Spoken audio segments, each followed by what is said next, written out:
Hello everyone, in this video I'm going to be showing you how to sign out of the Houseparty app. So this will work on any mobile device the same, whether it's iPhone, Android, it's going to be the same process throughout. So first of all, you're going to start off on this screen here, most of you, or on the screen that's just showing your camera, etc. What you're going to want to do is click on the top left hand corner where you can see that smiley face, click on there. And it's going to bring the friends menu, but you're going to want to click again on the top left hand corner where the little pink cog is.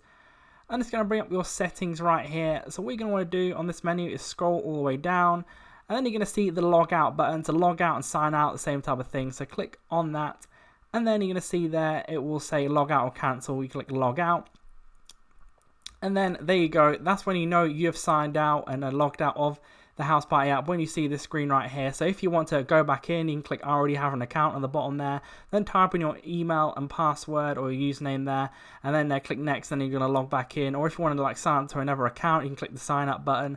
But that's how to do it there. So leave a like on the video if that did help you out. Subscribe for more videos like this. Click on the screen to see my how-to videos on the Houseparty app and other similar. But that's it for now. I'll see you on the next video.